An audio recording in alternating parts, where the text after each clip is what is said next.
Crucial cognition. You perceive the world through a structure of value that is essentially a map of the territory. So when you look out at the world, you think, well, there's the world, there's the objective world. But obviously you don't just see the objective world, because we wouldn't have had to develop science to give us a picture of the objective world if you just saw the objective world. Mm-hmm. It's actually pretty damn difficult to formalize an objective picture of the world. So if you don't see the objective world, well, what is it that you see? Well, a lot of what you see, a tremendous amount of what you see, is memory. Like, you don't know that, but your brain uses memory to represent things whenever it can, because seeing the world is unbelievably challenging neurologically. And so we exercise the use of our central vision very selectively. We only look at what's important. Mm-hmm. Mm-hmm. Well, what's important is what's valuable. Well, you don't know that you're making an unbelievably complex, value-laden decision whenever you look at something. It's actually the frame through which you see the world. And it's a map. And the reason for that is, well, you have to do things. You have to get from point A to point B. Now, I derive part of this theory in Maps of Meaning from a book called The Neuropsychology of Anxiety by Jeffrey Gray. Gray developed a theory of emotion that's predicated on the idea that most of your emotions are experienced in relationship to a goal. Okay. And so you establish a goal, then movement towards that goal, or evidence that you could move towards that goal, makes you happy, produces positive emotion, whereas evidence that the goal is invalid or that you're blocked in some way produces negative emotion. Mm-hmm. So you lay this map on the world. It always has a destination point in mind. There's always a destination point implicit in it or explicit in it. So it works as subtly as this, for example. So if you walk into your room and you want to walk towards something to pick it up, and your room is cluttered because you've been careless, all that clutter manifests itself as an obstacle to your goal and produces negative emotion. And you experience that instantaneously, essentially, and automatically. And so part of the reason, that I encourage people to clean up their rooms, let's say, is, well, it's a microcosm of all this. Your room is part of your experience that you have control over. And it's easy to underestimate its significance. But that's a place you can alter. You can set it up for whatever it is that you're doing. Well, what are you doing? Well, that's the first question you have to ask yourself if you're going to set up your room. It's not trivial. It's hard. You really think you have the capacity to bend the structure of reality without it eventually snapping back and hitting you in the face? Like, how arrogant can you possibly be to think that? And so, I came to believe that truth in particular, spoken truth, but not only spoken truth, was the antidote to that evil and to that suffering. Really, truly the antidote to that. It's more complex than that, but that's something. And I also came to believe that each of us have far more under our dominion in terms of the destiny of the world, let's say, than we would ever even care to dare to dread, let's say. I don't know how it works, but each of us, we make decisions between heaven and hell all the time. With every decision, in fact. With every decision. That's a decision, up or down. And in some manner, the whole collective enterprise is guided by those individual decisions. And it's not washed away in the mix, it's somehow not just your trivial action in a sea of 7 billion random actions. We're networked, and our actions echo. And what we do or don't do, or what we do deceitfully, has ramifications far beyond what we can immediately see, or often are willing to immediately see. It's like, the only more frightening realization than nothing you do matters is the realization that everything you do matters. It's like you want to pick an existential terror.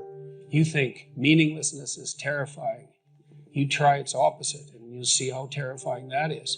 But it's a terror, it's a holy terror, right? It's a terror that sustains and ennobles. And every single person knows that that is true. Knows that you're fleeing from your destiny by avoidance of the necessary responsibility that your conscience calls you towards. And we toy with it because we can, and we try to avoid it because we test, we're immature, and we're bitter often, and it's not surprising because people suffer dreadfully, and it's very difficult to suffer dreadfully without becoming bitter, but it doesn't help. All it does is make the suffering worse and spreads it, and if the suffering is morally objectionable, spreading it is hardly going to rectify that. And so, yeah, I'm optimistic about our possibilities because I think we can do anything we set our minds to. And so, hopefully, we'll set our minds to the proper things. And every single one of you have to make that decision. Genuine ethical virtue is it's the only source of resilience and strength that you have. And it's also the place, as far as I can tell, that the meaning that allows you to set yourself against suffering resides. People talk about life and its meaning, and they say, well, life is meaningless, but people never mean that, because if you're in pain or you're terrified, you're overwhelmed with meaning. It's just not the kind of meaning you want. And it's not a reality you can talk yourself out of easily. And that's particularly true of pain, but it can also be true of anxiety. And so the question is there a reliable source of meaning that you can set against that? And what's its nature, if so? And so here's a way of conceptualizing it to some degree. So I'm currently in a rather remote location in Northern Ontario. And one of the advantages to being here is that I can go out on my dock at night and I can look up and see the night sky. And when you see the night sky, when it's pitch black, you are face to face with something as near to the infinite as we can face in a prosaic day-to-day setting. And so there's an experience that goes along with that, and the experience is one of awe and wonder. And awe is a very interesting emotion. Let's say it's unbelievably ancient from a biological perspective. So if you feel awe, your hair might stand up on end. Mm-hmm. And sometimes you get that feeling, chills running down your back, say when you're listening to music that you particularly enjoy. And that's a variant of the reflex that prey animals have when they see a predator. Their hair stands on end so that they look bigger. Now, of course, they don't know that. So part of that feeling of awe is tied to our ancient mammalian heritage. It's a variation of the response we had to a predator. We're in the face of we're facing something much greater than ourselves. Mm-hmm. And so, but there's more to it if you think it through, because when you face the night sky, for example, or you face something, you confront something that fills you with wonder and awe, there's also a call to action that's sort of implicit in it. And maybe you think, well, the wolf is calling to the rabbit to be better at defending itself in some sense, to be a better rabbit, because otherwise, man, you're going to be eaten by the wolf. And when you look up in the night sky, to the night sky, and you feel awe, there's a call there. It's part of that experience to imitate that great thing that you perceive. Now, you might say, well, how can you imitate the infinite cosmos as well? Obviously, that's a very complicated question. But, you're a very complicated thing. And God only knows what it means for you to imitate the infinite when you apprehend it. I mean, in some sense, that's the fundamental question of life, is how do we adapt ourselves to the infinite complexity that surrounds us? What must we become? Well, you don't merely think that through. And I mean, you don't, I don't, human beings in general don't. we puzzle it out, and we use all sorts of information to do that. And some of these more primordial experiences that are outside the domain of strict rationality nonetheless point us in an ethical direction.